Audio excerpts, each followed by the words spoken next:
Hello friends, स्वागत है हमारे इस YouTube channel Saurabh online classes में।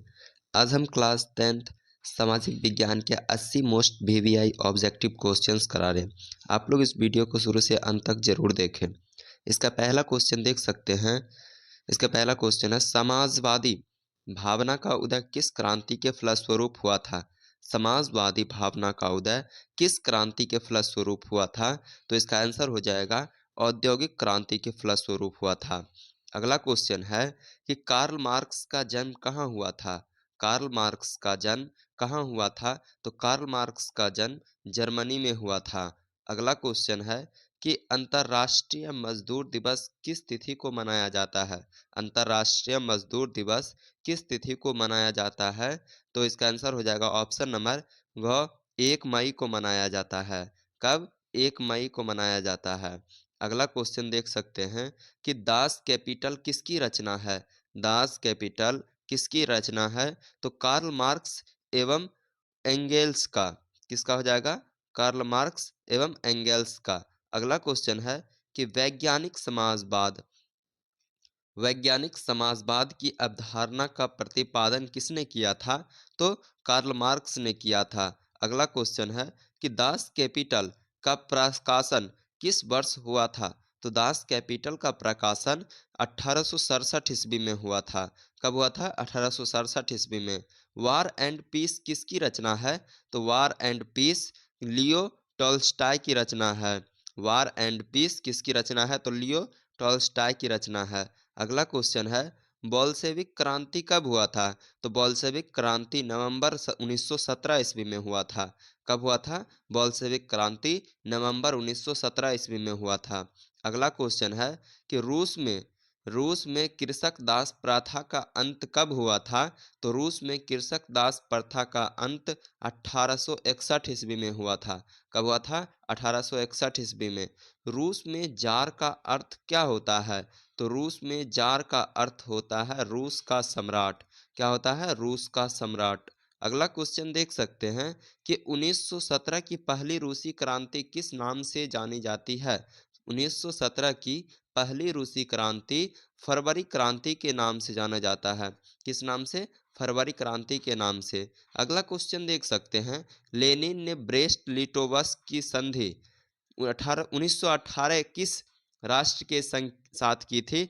तो लेनिन ने ब्रेस्ट लिटोवस्क की संधि जर्मनी के साथ किया था। किसके साथ? जर्मनी के साथ। अगला क्वेश्चन देख सकते हैं कि लाल सेना का गठन किसने किया था? लाल सेना का गठन ट्रॉट्स्की ने किया था। कौन किया था? ट्रॉट्स्की ने। अगला क्वेश्चन है, आप लोग देख सकते हैं कि ब्रेस्ट लिटोवस्क की संधि किस देशों के बीच हुआ था? तो रूस और जर्मनी के बीच हुआ था। किसके बीच? रूस और जर्मनी के बीच हुआ था। अगला क्वेश्चन है कि 1917 की बोल्शेविक क्रांति का नेतृत्व किसने किया था? तो लेनिन ने किया था। 1917 की बोल्शेविक क्रांति का नेतृत्व किसने किया था? लेनिन ने किया था। अगला क्वेश्चन है, चेका क्या है? चेका एक पुलिस दस्ता है। क्या है? वो चेका एक पुलिस दस्ता है। अगला क्वेश्चन देख सकते हैं, साम्यवादी शासन का पहला प्रयोग कहाँ हुआ था? तो रूस में हुआ था। कहाँ? रूस में। अगला क्वेश्चन है कि रूस की बोल्शेविक क्रांति का नेतृत्व किसने किया था? तो लेनिन ने किया था। रूस की बोल्शेविक क्रांति का नेतृत्व किसने किया? लेनिन ने किया था। अगला क्वेश्चन है कि लेनिन की मृत्यु कब हुआ था? लेनिन का मृत्यु कब हुआ था? तो 1924 ईस्वी में हुआ था। अगला क्वेश्चन है कि सोवियत संघ का विघटन किस वर्ष हुआ था? तो 1991 ईस्वी में हुआ था। सोवियत संघ का विघटन किस वर्ष हुआ था? 1991 ईस्वी में हुआ था। अगला क्वेश्चन है कि भारत के सकल राष्ट्रीय उत्पादन में कृषि का योगदान कितना प्रतिशत है? तो 13.7% हो जाएगा। कितना? 13.7%। अगला क्वेश्चन है कि भारत के किस राज्य में सोपानी खेती प्रचलित है? तो उत्तराखंड में। भारत के किस राज्य में सोपानी खेती प्रचलित है? तो उत्तराखंड में हो जाएगा। अगला क्वेश्चन है कि निम्नलिखित में खरीफ फसल कौन सा है? निम्नलिखित में खरीफ की फसल कौन सा है?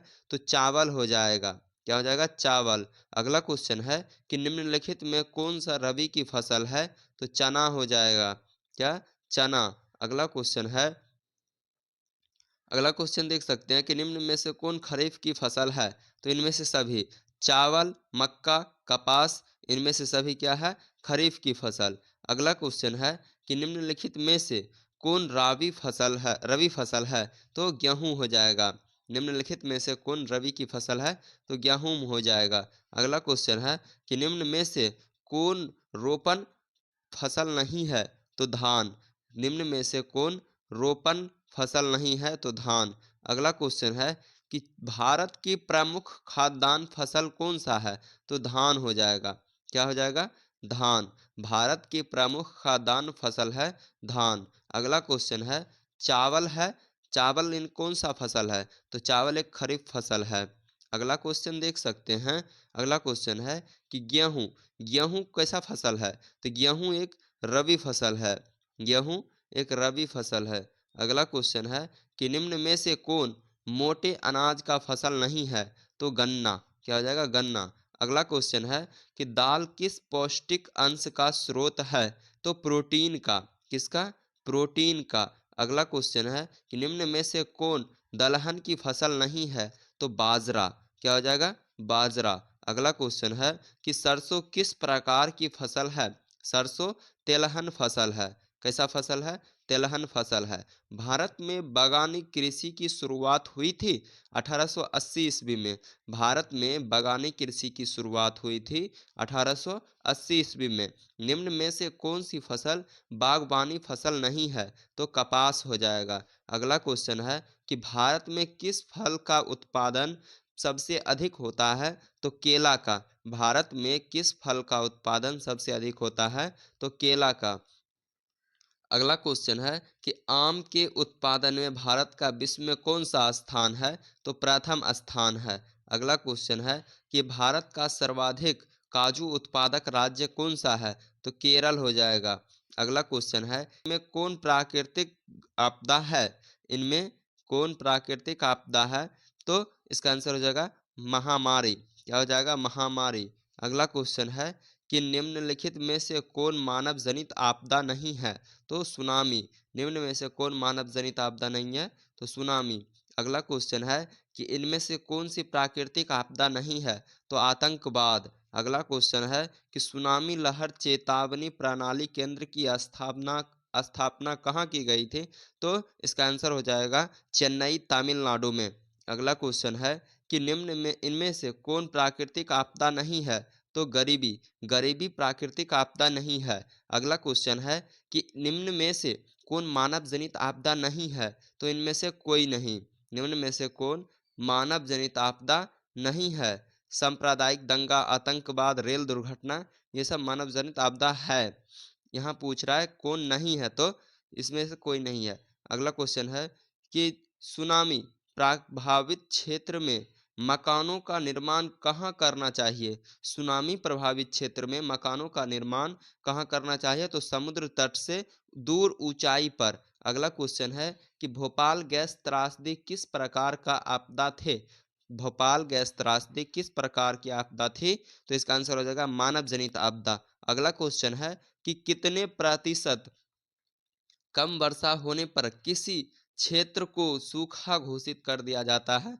तो इसका आंसर हो जाएगा 75%। अगला क्वेश्चन है कि बिहार की किस नदी को शोक कहा जाता है? तो कोसी नदी को बिहार का शोक कहा जाता है। 1999 का भयंकर चक्रवात किस राज्य में आया था? तो इसका आंसर हो जाएगा उड़ीसा में। अगला क्वेश्चन है कि बिहार में विनाशकारी कब आया था? तो बिहार में विनाशकारी 1934 ईस्वी में आया था। अगला क्वेश्चन है कि भारत का विनाशकारी चक्रवात किस वर्ष आया था? तो 29 अक्टूबर 1999 ईस्वी में। भारत का विनाशकारी चक्रवात 29 अक्टूबर 1999 ईस्वी को आया था। अगला क्वेश्चन है कि पश्चिम बंगाल की शौक किस नदी को कहा जाता है? तो दामोदर नदी को पश्चिम बंगाल का शौक कहा जाता है। अगला क्वेश्चन है कि भारत में अत्यंत विनाशकारी भूकंप आया था? तो इसका आंसर हो जाएगा 1934 ईस्वी में। भारत में अत्यंत विनाशकारी भूकंप कब आया था? तो 1934 ईस्वी में। अगला क्वेश्चन देख सकते हैं कि इनमें सर्वाधिक अग्र अग्रपाद अपवाद इनमें सर्वाधिक आपदाग्रस्त राज्य कौन सा है? इनमें सर्वाधिक आपदाग्रस्त राज्य कौन सा है? तो बिहार हो जाएगा। अगला क्वेश्चन है, बाढ़ क्या है? बाढ़ क्या है? तो बाढ़ एक प्राकृतिक आपदा है। बाढ़ एक प्राकृतिक आपदा है। नदियों में बाढ़ आने का प्रमुख कारण क्या है? तो जल की अधिकता। नदियों में बाढ़ आने का प्रमुख कारण है जल की अधिकता। बाढ़ से सबसे अधिक हानि होती है तो उपरोक्त सभी को, फसलों को, पशुओं को, भवनों को, इनमें से सभी को। अगला क्वेश्चन देख सकते हैं कि कुसहा कुसहा तटबंध किस नदी पर है? कुसहा तटबंध किस नदी पर है? तो इसका आंसर हो जाएगा कोसी नदी पर। अगला क्वेश्चन देख सकते हैं, किस देश की राष्ट्रीय आय अधिक होती है? वह देश क्या कहलाता है? जिस देश की राष्ट्रीय आय अधिक होती है वह देश विकसित कहलाता है। अगला क्वेश्चन है कि इनमें से कौन एक बीमारू राज्य नहीं है? तो कर्नाटक हो जाएगा। अगला क्वेश्चन है कि बिहार के किस जिले का प्रति व्यक्ति आय सर्वाधिक है? तो गया का प्रति व्यक्ति आय सॉरी, पटना का सर्वाधिक प्रति व्यक्ति आय है। बिहार के किस जिले का प्रति व्यक्ति आय सर्वाधिक है? तो पटना का। अगला क्वेश्चन देख सकते हैं कि भारत में किस राज्य का प्रति व्यक्ति आय सर्वाधिक है? तो भारत में किस राज्य का प्रति व्यक्ति आय सर्वाधिक है? तो गोवा का। अगला क्वेश्चन है, अगला क्वेश्चन देख सकते हैं कि सन 2008 से 2009 के अनुसार भारत की औसत प्रति व्यक्ति आय कितनी बताई गई थी? तो इसका आंसर हो जाएगा 25,494 रुपया। सन 2008 से 2009 के अनुसार भारत की औसत प्रति व्यक्ति आय कितनी बताई गई थी? तो 25,494 रुपया। अगला क्वेश्चन देख सकते हैं कि भारत में सबसे कम आय वाला राज्य कौन सा है? तो बिहार। भारत में सबसे कम आय वाला राज्य कौन सा है? तो बिहार। अगला क्वेश्चन देख सकते हैं कि भारत में वित्तीय वर्ष होता है? तो भारत में वित्तीय वर्ष होता है 1 अप्रैल से 31 मार्च तक। अगला क्वेश्चन है कि राष्ट्रीय आय का अर्थ है, राष्ट्रीय आय का अर्थ है उत्पादक के साधनों की आय।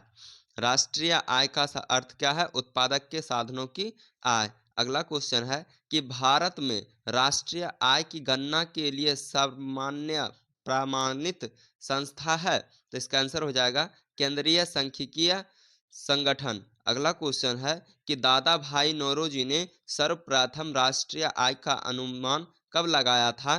तो इसका आंसर हो जाएगा 1866 ईस्वी में। अगला क्वेश्चन है, आय तथा उपभोग का अंतर है बचत कहलाता है। आय तथा उपभोग का अंतर क्या कहलाता है? बचत कहलाता है। भारत की राष्ट्रीय आय का सर्वप्रथम अनुमान किसने लगाया था? तो दादा भाई नौरोजी ने लगाया था। अगला क्वेश्चन है कि प्रति व्यक्ति आय का आशय है? तो औसत आय से। अगला क्वेश्चन है कि निम्नांकित में कौन हमारे रहन सहन के स्तर को प्रभावित करता है? तो प्रति व्यक्ति आय।